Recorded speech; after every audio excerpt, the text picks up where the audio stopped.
Alors, je vais vous faire une précision. Il y a longtemps, j'ai beaucoup réfléchi à cette question qui m'a maintes fois été posée. C'est décidé, je suis candidat.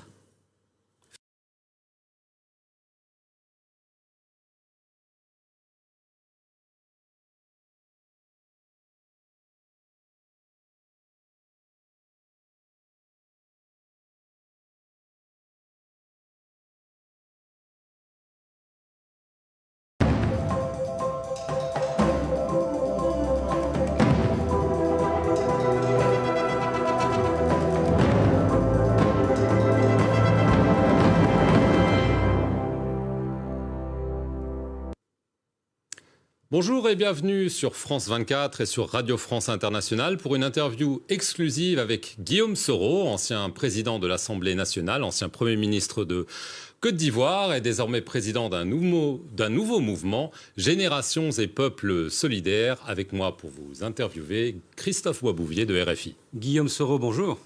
Bonjour. Monsieur Soro, on va aller directement à une question que tout le monde se pose. Oui. Est-ce que vous allez bien être candidat à la présidentielle l'an prochain? Alors, je vais vous faire une précision. Il y a longtemps, j'ai beaucoup réfléchi à cette question qui m'a maintes fois été posée. C'est décidé, je suis candidat. Ferme et définitif.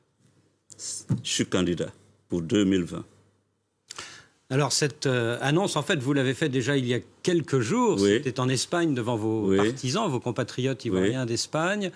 Et c'est dans ce même pays, il y a quelques jours aussi, que vous dites avoir été victime d'une tentative, d'une mystérieuse tentative d'arrestation dans un grand hôtel de Barcelone. Oui. Vous avez laissé entendre que derrière tout cela, il y avait le pouvoir ivoirien. Celui-ci dément catégoriquement.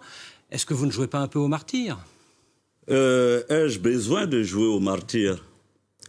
L'hôtel dans lequel j'ai logé existe. Il s'appelle El Palace de Barcelone. Les faits que j'ai évoqués, d'ailleurs, le communiqué du gouvernement, ne dément pas la survenance des faits.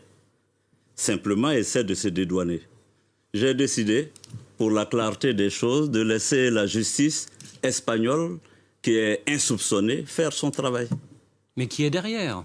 Justement, la justice espagnole le dira. Parce qu'on ne comprend pas tout. La police est intervenue au milieu de la nuit. À 4 h du matin, entre 3 h et 4 h du matin. Soi-disant pour vous arrêter, et finalement, elle vous a laissé tranquille. Écoutez, je dis une fois de plus, l'hôtel où j'ai résidé, où les faits se sont déroulés, existe. Le directeur de l'hôtel m'a adressé des excuses. La justice espagnole est saisie. Laissons la justice faire son travail. Je ne veux pas anticiper sur ce que dira la justice, mais voyez-vous, quand on s'apprête, quand on a été à des responsabilités comme je les ai assumées dans mon pays, on ne prend pas de risque avec ce genre de choses. Alors, le président Alassane Ouattara a affirmé à plusieurs reprises qu'il n'empêcherait personne d'être candidat. Mais est-ce que vous ne craignez pas, à votre retour, sans doute prochain en Côte d'Ivoire, d'être inquiété par la justice et de ne pas pouvoir vous présenter à cette élection? Je ne vois absolument pas de raison pour que la justice m'empêche d'être candidat. Je vous ai dit, pour moi, c'est décidé. Il reste maintenant en harmonie avec l'ensemble des Ivoiriens que cette déclaration soit solennelle et officielle en terre de Côte d'Ivoire. Parce que pour moi, pour être président de la République d'un pays, c'est la rencontre entre un peuple et un homme. Vous rentrez quand? Je serai déjà en Côte d'Ivoire la semaine prochaine. Au Burkina Faso, au procès du putsch manqué de septembre 2015, c'est notamment sur la base d'écoutes téléphoniques que Djibril Bassolé, votre ami Bassolé, tout à fait, vient d'être condamné. Et comme beaucoup ont reconnu aussi votre voix dans ces écoutes téléphoniques, est-ce que vous ne craignez pas d'être poursuivi de votre côté, qui sait, par la justice ivoirienne? Par la justice burkinabé ou la justice ivoirienne? Ivoirienne. À quel motif? Alors burkinabé. Par la justice burkinabé?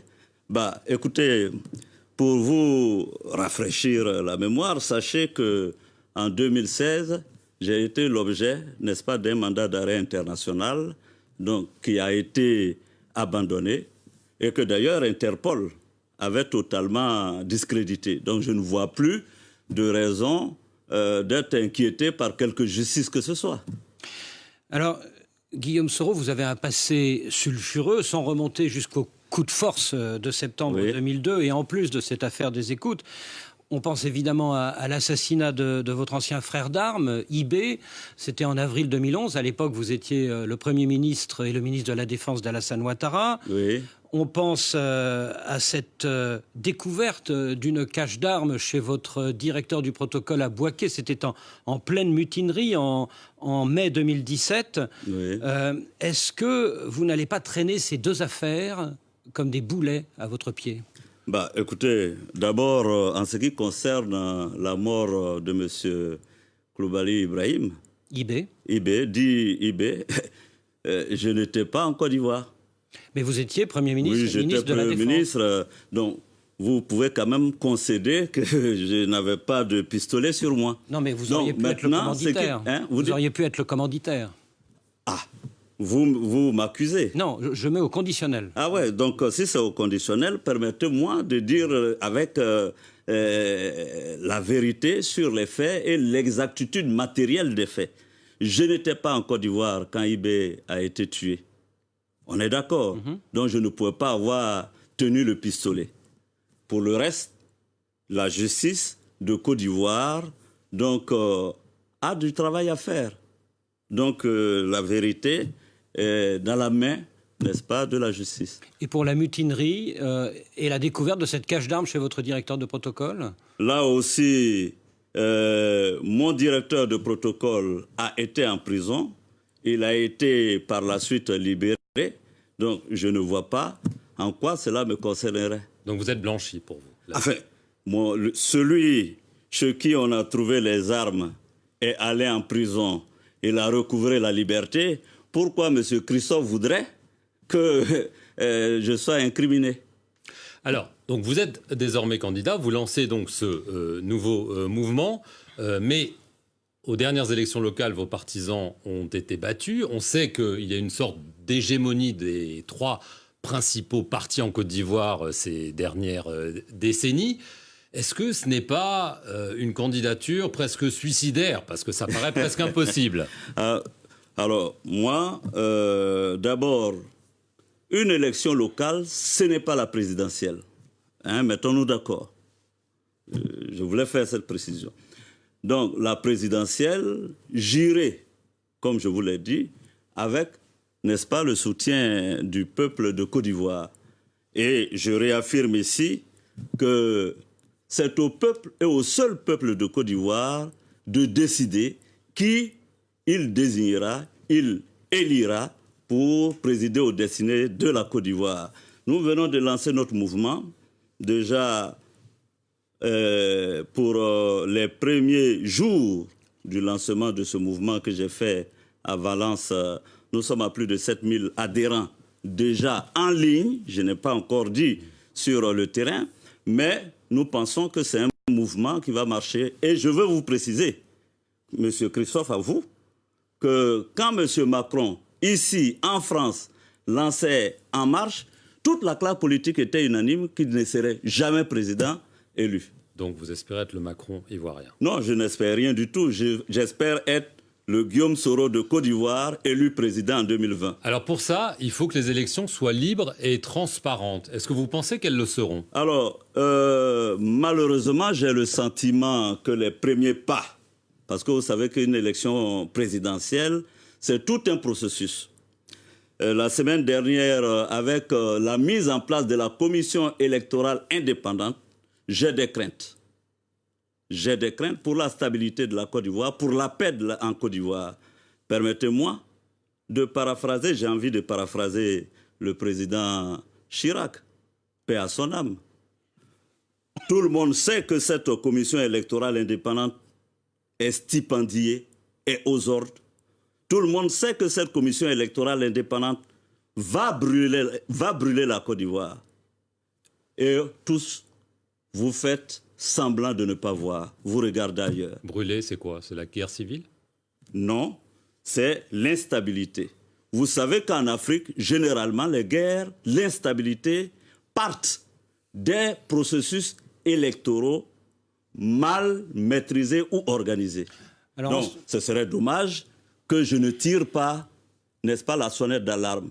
Et celui qui vous parle ce sont les propos, les paroles de quelqu'un qui a organisé une élection en Côte d'Ivoire. Voilà. Guillaume Soro, vous avez été longtemps le plus proche allié d'Alassane Ouattara. Et il y a encore 9 mois, vous l'avez entendu, le président de la Côte d'Ivoire, il a dit « Guillaume Soro, pour moi, c'est toujours un de mes fils. Et je n'exclus pas son retour à la maison. » Alors, est-ce que la rupture est vraiment consommée? Écoutez, au plan politique, je pense que la rupture est consommée, puisque j'ai lancé mon mouvement. Ce mouvement va à la conquête du pouvoir d'État, mais je dois vous dire qu'au plan personnel et humain, je continue à garder beaucoup de respect pour le président Ouattara. Vous vous parlez toujours? Je dois avouer, pour être honnête avec vous, qu'il y a bien un moment que nous ne nous sommes pas parlé directement, mais il existe des passerelles. Alors, est-ce que la vraie raison de cette rupture politique, non pas affective, oui, politique, oui, n'est pas qu'il vous aurait promis de lui succéder et qu'il n'a pas tenu promesse? Vous savez, en politique, les promesses n'engagent que ceux qui y croient. Donc, il vous l'avait faite? Les promesses n'engagent que ceux qui y croient. Moi, j'ai décidé de prendre mon destin en main. J'ai décidé de m'assumer. J'ai 47 ans et je pense que désormais, je ferai cavalier. Seul? Voilà, seul. Vous savez ce que disent les mauvaises langues, Guillaume Soro, c'est que... Et il y en a beaucoup, les mauvaises langues. Oui, tout le monde ne vous aime pas, oui, c'est sûr. Certains disent que votre perte d'influence est liée à celle des chefs militaires comme zone. Et vous connaissez cette phrase que Laurent Gbagbo a écrite sur vous dans son dernier livre. C'est aux armes que Guillaume Soro doit sa place. Le jour où il n'aura plus ses armes, eh bien, il devra s'inquiéter. Mais dites-lui que moi, je suis très heureux de ne pas avoir d'armes. Je suis très heureux et d'être dans l'arène politique et de me battre, donc en tant qu'homme politique, pour, n'est-ce pas, arriver à mes fins. Je suis très content de ne pas avoir d'armes. Souvent, vous avez dit qu'Alassane Ouattara vous aurait promis qu'il ne ferait pas de 3e mandat en 2020. Est-ce qu'il va tenir parole? Encore, j'ai envie de vous dire qu'en politique, rien n'est définitif. Tout est volatile. Votre sentiment, il va y aller? Je n'en sais rien, je n'en sais rien. Je pense que quand on a des ouailles autour de soi, comme ce fut le cas de Bouteflika en Algérie, qui tous les jours vous disent « Président, si tu n'y vas pas, le système va s'écrouler, on va tous tomber », je pense que M. Ouattara peut être pris dans l'hésitation. Depuis la rupture entre Alassane Ouattara et l'ancien président Bédié, vous avez vu ce dernier, le président Bédié, à plusieurs reprises, il y a encore un mois. Oui. Est-ce qu'il y a un accord de désistement entre vous deux pour le 2e tour de 2020 ?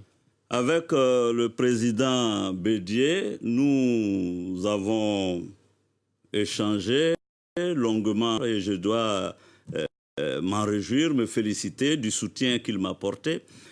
Le principe est très net et je pense qu'il est démocratique. Tous ceux en Côte d'Ivoire qui veulent aller à l'élection présidentielle, qu'ils aillent, qu'ils soient tous candidats. Et au second tour, nous qui sommes dans l'opposition, nous nous mettrons d'accord pour soutenir celui qui sera le mieux placé d'entre nous. Alors, dernière question. Après son acquittement en première instance à la Cour pénale internationale, Laurent Gbagbo a rencontré Henri Konan Bédié, mais il ne vous a pas reçu. Pourquoi est-ce qu'il ne vous reçoit pas? Il ne veut pas? Vous dites? Il ne veut pas vous recevoir? Ça, je n'en sais rien.